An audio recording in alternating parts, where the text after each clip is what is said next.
لکه څنګه چې اجانې پر موږ باندې زیری وکړي و موږ ته د خوشحالي خبر بیان کړي زه خو الحمدلله چې مریض راسي دا د خوشحالي زیری را باندې وکړي زه داسې خوشحاله سم یعنی چې زه ته دا ګرد دنیا په نامه کې دونه بنسم خوشحاله لکه چې یو مریض ته الله تعالی شفا ورکړي. اجانې ته د کوم ځای سره راغلې؟ زه د پېشنګ راغلی یم ورور مولانا ډاکټر صاحب ته زموږ یو همسایه 10 کاله کوچنی نه و کړی اوس یې کوچنی امید یې پیدا کړی دی موږ یې راوستولو چې ته ورسه څو کاله اولاد نه و اجانې؟ 10 کاله 10 کاله ته یې هغه راوستولس؟ هغه راوستولو دی نن راغلی موږ خدای دې موږ ته سواب ورکړي خدای دې اولاد الله مهربانه دی. اجانې څه وایي؟ اجانې څنګه خبرې کوي؟ څه وایي 10 کاله زموږ د قریبانو اولاد نه ولو اصلي قریبان د کوم ځای و؟ موږ ډاکټر د افغانستان د افغانستان یعنی 10 کاله اولاد نو د هغې علاج ته وکړي الله تعالی هغو ته اولاد ورکړي الله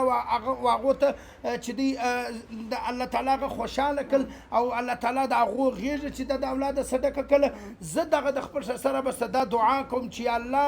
الله رب العالمین چې کوم هغه مریضان په ډاکټر مبي جامع ډربل سنټر کې علاج کوي یا د علاج اراده یا د رقم د دې تمه دی چې زه په ډاکټر مبي جامع ډربل سنټر کې علاج کوم الله بس ما غېږه د اولاد سچدي ډکه کی دا ډیره غټه د خوشحالي خبره ده چې 10 کاله د مریض اولاد نه او هغه تراس علاج وکي او الله شفا ورکي بیا دغه په کورنۍ په وطن په علاقه کې د خوشحالي خبرې ګرد خوشحالي نو زما دا غواړي زما د زړه تمنا او عرض دادی چې الله تعالی په هر کور کې داسې خوشحالي پیدا کړي زما په لاس باندې چې الله شفا ورکي او دې په کور کې خوشحالي راشي ما ته چې دی و مشته دعا وکي چې دغه کم انسانان لاس په دعای د زموږ د دنیا او د آخرت کامیابی ده. الله تعالی دې موږ ټول ته خپل رضا چې دغه